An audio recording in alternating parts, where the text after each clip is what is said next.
নফল নামাজ পড়ে লাভ নাই, নফল ওমরা হজ করে লাভ নাই, লম্বা দাড়ি রেখে লাভ নাই, লম্বা জুব্বা লাগায় লাভ নাই, মসজিদে বসে আছেন সবার পরে বাইর হন, আল্লাহর কসম 2 পয়সা কোনো লাভ নাই। কি বলেন আপনাদের এলেম কি বলে? লাভ আছে কোনো? যদি মানুষ আইল ঠেলে, আরেকজনের আইল ঠেলে সরকারি রাস্তা দখল করে আপনি যদি কপালে সিল মারে ফেলেন, কোনো লাভ আছে? কোনো ফায়দা আছে? এটাকে ওইটাকে রিকভার করবে? এই কথাগুলো মিম্বর থেকে উচ্চারিত হতে হবে। আমরা সমাজের মানুষের দুর্বল পয়েন্টগুলোকে টাচ করতে হবে, সেই জায়গাগুলোতে সংশোধন আনতে হবে। এটা হলো তাজদীদি ভূমিকা, এটা হলো মুজাদ্দেদানা কর্মকাণ্ড, এটা হলো সংস্কারমূলক কর্মকাণ্ড। আর যদি গতানুগতিক চলছে গাড়ি যাত্রা বাড়ি, আপনি গতানুগতিক যে মুখস্থ বুলি দিয়া টাইম পাস করে দেন, তাও মসজিদের টাইম পাস হবে, মাসের বেতন আপনি পেয়ে যাবেন, কিন্তু সমাজ সংস্কারক হতে পারবেন না। মফস্বলের গ্রামের মানুষের যে অনাচারগুলো আছে, অনেক সময় এগুলোর ব্যাপারে সেই ফিলিংস বা সেই সেন্সও আমাদের থাকে না। অনাচার যে করি নিজেরা জানিও না। এগুলো মসজিদের মিম্বর থেকে খুব বলিষ্ঠভাবে উচ্চারিত হওয়া দরকার, খুব জোরালোভাবে এগুলোর বিরুদ্ধে কথা হওয়া দরকার। যে অনাচারগুলো গ্রামের মানুষ করে, গ্রামের মসজিদে সেগুলো নিয়ে আলাপ হওয়া দরকার। আমার আলোচনার টপিক যেন না হয় এমন যে আমি যেটা দিয়ে পশ টাইপের টপিক, শৌখিন টাইপের টপিক, আমি একেবারে বিশ্ব রাজনীতি নিয়ে কথা বললাম। করেন আপনি, সমস্যা নেই, কিন্তু আপনার অডিয়েন্স, আপনার মুসল্লিরা মসজিদের এই মানুষগুলো যে সমস্ত গুনাহে লিপ্ত, যে সমস্ত অনাচারে লিপ্ত, সেগুলো নিয়ে কথা বলে। গ্রামের একটা কমন গুনাহ, জনপ্রিয় গুনাহ বলতে পারি, খুবই পপুলার একটা গুনাহের কাজ হলো আইল ঠেলাঠেলি করা। আছে না নাই? আইল ঠেলাঠেলি করা। অবাক করা ব্যাপার হলো, হাজি সাহেব, গাজী সাহেব, নামাজি সাহেব, মহিলাদের মধ্যে বোরকা আলী সাহেব, হাত মোজা সাহেব, পা মোজা সাহেব, কোন সাহেবই দেখা যায় এই ব্যাপারে তার এই সেন্সও কাজ করে না। তিনি একটা এমন কাবিরা গুনাহ করছেন যেটার কোনো সমাধান নাই। যদি এই কবিরা গুনাহ রেখে দুনিয়া থেকে যান, তার সমাধান আপাত দৃষ্টিতে নেই। আইল ঠেলতে ঠেলতে ঠেলতে ঠেলতে একেবারে আরেকজনের জমি 2 হাত দখল করে ফেলছেন। আছে না নাই? বা পুকুরের পাড়ে যদি ঘর হয়, জমি থাকে, তাহলে তার কোনো কথাই নেই। পাড় কদ্দুর বাঁধানো যায়, কদ্দুর দখল করা যায়। আছে না নাই? আচ্ছা, এই মানুষটাকে যদি 1 গ্লাস মদ ঢাইলা দেন, যে ভাই মদটা খান, খাবে? খাবে? 1 কেজি শুকুরের গোশত কিনে সুন্দর করে রান্না করে একেবারে আয়না দেন সামনে, খাবে? খাবে না। আশ্চর্যের ব্যাপার, 1 গ্লাস মদ খেলে যতটা গুনাহ হবে, 1 কেজি শুকুরের গোশত খেলে যতটা গুনাহ হবে, আরেকজনের জমির আইল ঠেললে গুনাহ তার চাইতে কম হবে না।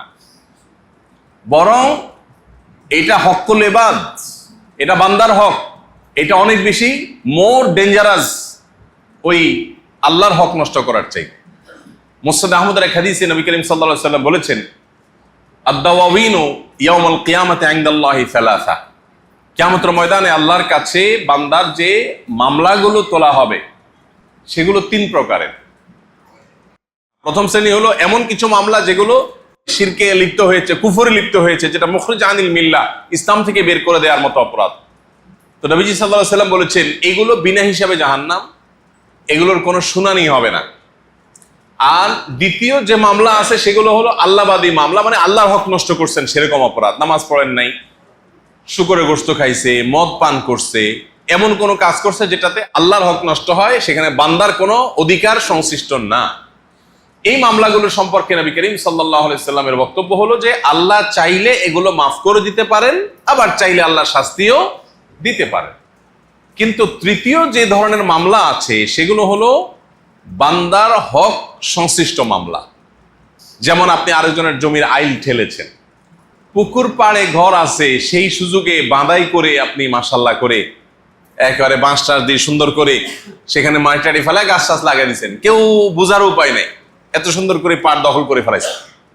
রাস্তার লগে জমি, এখন জায়গাকে শেপ করার নাম দিয়া কোদাল দিয়া কোপায় কোপায় কোপায় দখল করে ফেলছেন। আমি এই বশিকপুরে অনেক রাস্তা দিয়ে ঢুকতে যায়, দেখি কিরে, আমি এই গ্রামের সন্তান, ছোটবেলায় বড় হয়েছি, এই রাস্তা দিয়ে বহু ঢুকছি, রাস্তাটাতে এত ছোট আছিল না, এখন ছোট হয়ে গেল, ব্যাপারটা কি?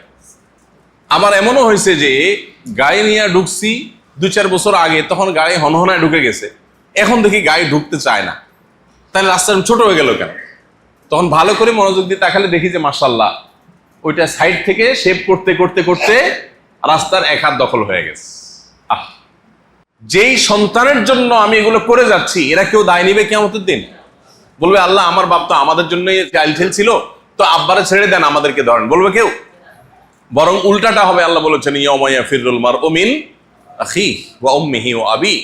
সন্তানরা পলায়ন করবে সেদিন মাকে দেখে, বাবাকে দেখে, ভাইকে দেখে, যে না জানি কিছু চায়া বসে, ইয়া নফসি হবে। সম্মানিত উলামা ইকরাম, আমাদের কর্তব্য মানুষকে এই সমস্ত অনাচারের ব্যাপারে সতর্ক করা, সাবধান করা। এই সমাজের মানুষের দিকে তাকালে আমাদের নিঃশ্বাস, বড় বড় নিঃশ্বাস আসে, যে মানুষ দিন দিন বস্তুবাদী হয়ে উঠছে, মানুষ দিন দিন স্বার্থপর হয়ে উঠছে। কিছু অনাচার আমাদের সমাজকে গ্রাস করে ফেলেছে।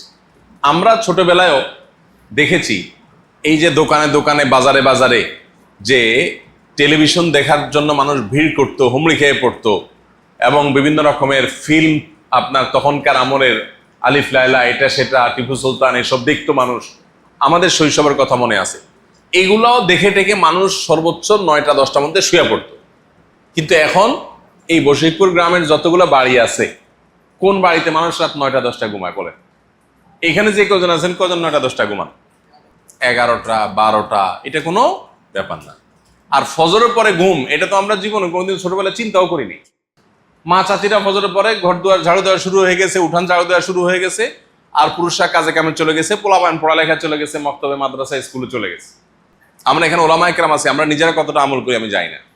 আমি দীর্ঘদিন থেকে একটা প্র্যাকটিস করতেছি আমার বাসায়, দীর্ঘদিন থেকে। সেটা হলো মাগরিবের পরে রাতের খাবার শেষ, এশার সময় আমার বাচ্চারা বাসায় অলমোস্ট মশারি সেট আপ করা শেষ, এশার পরে সবাই যার যার জায়গা বিছানায় চলে যায়।